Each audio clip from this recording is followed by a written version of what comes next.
words in that scripture today, wasn't it? Were you able to stay awake with Maggie while she read that? Yeah, there's a lot. The bulk of this reading is in controversy, in arguing, in the opposite of what one might expect given this great healing, right? I mean, somebody's healed and they can see. Well, what would you think? Wow, this is great. Applause, excitement, congratulations. But instead, we have arguing, positioning. Sort of strange. So, as you had heard the scripture read this morning, did you have a point of conflict? A point that, that just sounds a little too uncomfortable for me. Is there a point like that for you? There was for me. Otherwise, I wouldn't bring it up. So I've wrestled with that all week long, and so you're going to have to at least think about it. All right? Now, in this conflict, I blame the gospel writer. I blame John. All right? Everything in John's gospel is written so that people might believe. Everything. That's what he says at the very end. He says, everything written here is so that you might believe. He said, Jesus did lots of other stuff, said lots of other stuff, but it's not in here. What's in here is written so that you might believe. He's upfront about it. At least that's good. He also is very clear about separating those who see, and for him that means believe too, understand God and God's kingdom, and those who do not. There's a clear separation there. And so some of these many words we heard today was trying to flesh that out. Who's seeing, who's not seeing?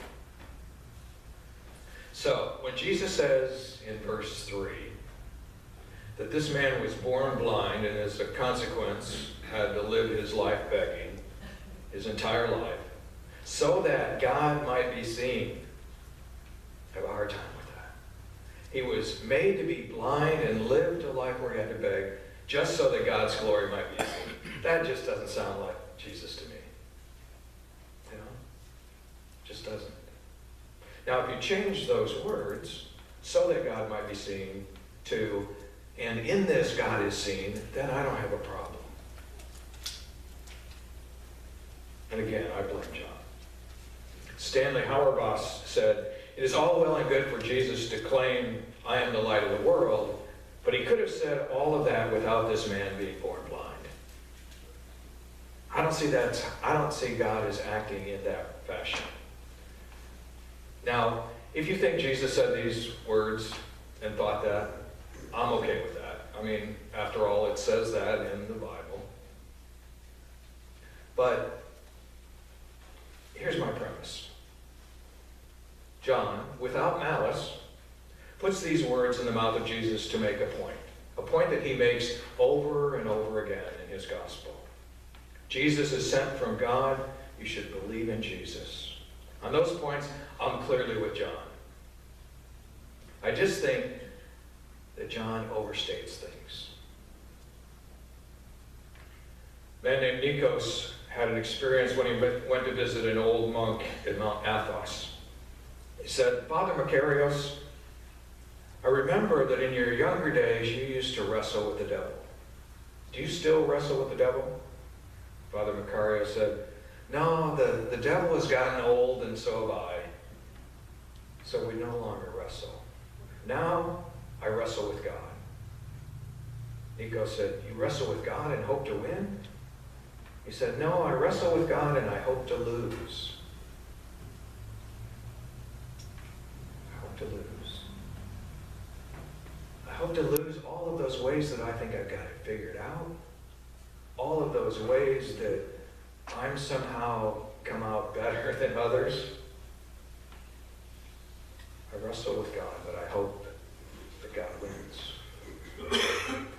Now, John makes a great deal in trying to make the point that some see and others do not. Some believe and others do not. But here's the tricky part, and the part you need to know.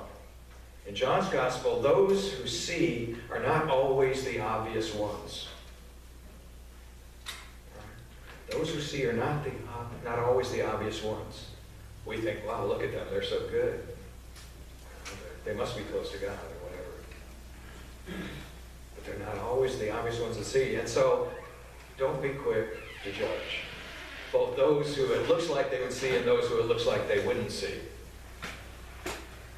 And, secondly, those who see are not always the ones who think they see. Not always the ones who are so sure that they got God. So don't get too comfortable. You think, man, I'm just living in the grace of God. Be careful. Be careful. Where's your trust? And so John so cleverly puts it, those who think they see and are safe, don't and aren't. The religious leaders, those who think they are close to God in this story, are the ones who are arguing. The ones who don't get it, who don't celebrate this great miracle at Jesus' hands. That's why the bulk of this passage is about arguing, controversy, and positioning. In John, most of the works of Jesus are occasions for conflict, confusion, and misunderstanding. That's John's style. And so we'll see it again next week when we look at the raising of Lazarus from the dead. Remember, they came to Jesus and they said, Lazarus is on hospice and it won't be long. And what did Jesus do? He hung out for a few days until Lazarus was really dead. And then he went. That's John's style. That's John's style. He's saying, believe in the great works of Jesus. But he kind of goes overboard. Again, that's maybe just me, but you're going to think about it. In a British movie, Whistling in the Wind, a group of kids experience the death of their pet kitten. They had prayed that their kitten would get well, but it died. And so they seek out the local vicar or pastor, and they find him in the coffee shop. He's having his morning break, and he's drinking his tea and reading his paper. And they come in and interrupt him to talk about this dead kitten. They want to know, why did it die? You know, he's at break time, he's relaxing, and now he's got to deal with these kids. And so, dutifully, he puts down his paper, and he begins to go into this long theological discourse about death and what happens and all of that stuff. And they listen intently, these little kids. When he's done, he he opens up his paper and he gets back to reading it, and they walk off. And one of the little boys is holding the hand of his older sister, looks up at her and says, he doesn't know either.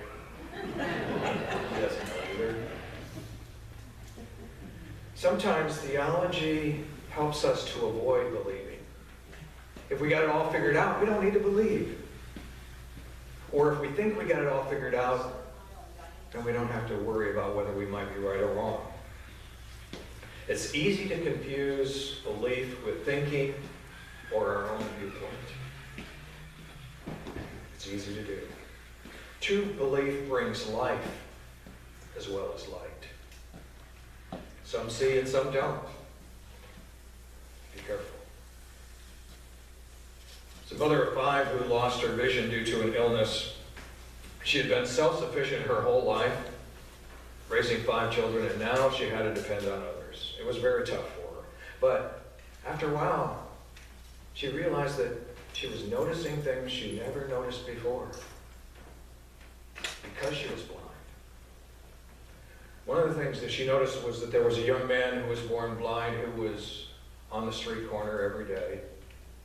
And so she began to talk to him when she was around, and they developed a friendship. And he told her that he had never had a birthday party in his whole life. And so she got excited. She baked him a cake and had a party.